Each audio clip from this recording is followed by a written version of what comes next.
As you know, this bipartisan bill, got Mr. Costa from California to sign up on it yesterday, would require the EPA to review air quality standards every 10 years instead of every 5.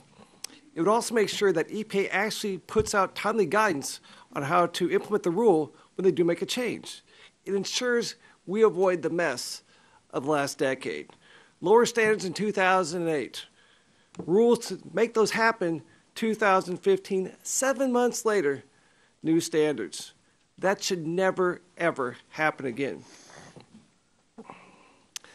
Do you think that these changes in this bill will help states clean up the air in a more straightforward way and more health benefits with this law, this new bill?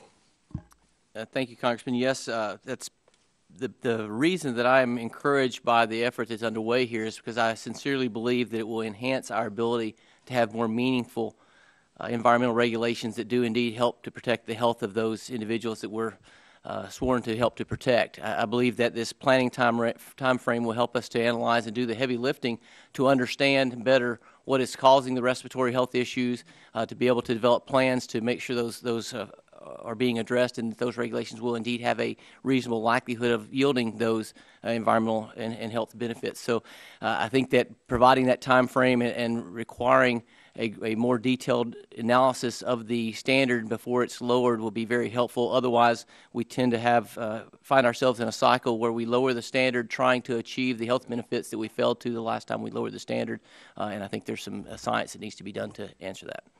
Is it true, too, that ozone concentrations are lower when asthmatic reactions are higher in Texas? So there's no coordination between more ozone and health? That's correct. True? In the state of Texas, we have our higher asthma hospitalizations in the wintertime during our low ozone concentrations, and nationally as well, we've seen significant reductions in ozone concentrations, and yet the level of asthma continues to increase. Sounds like need more studies. As you know, last year, EPA decided to pick a new standard of, well, they had a goal between 70 and 60 parts per billion. They chose 70.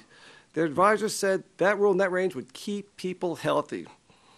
Under our bipartisan bill, we allow EPA to give secondary consideration to whether a standard is achievable. It doesn't tell them to set an unhealthy standard, but it keeps them available, keeps that technology available, that edge, so they know they're protecting our air. Do you think this bill is a reasonable approach? I do. I think that, one of the other things that the EPA has talked about is that even in absence of this standard being lowered, that I believe they talked about 85% of counties would achieve the standard by doing nothing. I think that there's an opportunity for us to provide reason to this and let the market and let some of these innovations take place, and I think that this bill helps to ensure that we're investing our environmental efforts from the state and from the dollars and from what we're asking our regulated community to invest to actually lead to those health benefits that we look at, that we're looking for. Thank you. And now, Mr. Sadradin. Wow. 70 parts per billion really hurts the San Joaquin Valley, huh? As was mentioned, one section of this bill deals with what's called exceptional events. That part of the law is designed to make sure that our communities aren't punished for pollution they can't control, such as droughts or fires. But as you know, EPA does not provide relief relating to certain events beyond an area's control. My question is, can you explain why this exception is so important to this change for your county? Thank you, Congressman Olson. In 2012, San Joaquin Valley was on the verge of meeting the 65 microgram per cubic meter standard for PM. And then we had the drought that I'm sure you've heard about, have experienced it in other regions, where we had concentrations never seen before in terms of the magnitude of PM concentrations that we were monitoring throughout the valley. Unfortunately, the Cleaner Act, as it's written right now, it says you cannot take into account a stagnation or precipitation. Now, this is another one of those well-intentioned provisions that is leading into unintended consequences. I think the Congress, when they put that in there, they meant, you cannot come on a daily basis. Well, say today's hot, today's stagnation, so this is an exceptional event on a daily basis.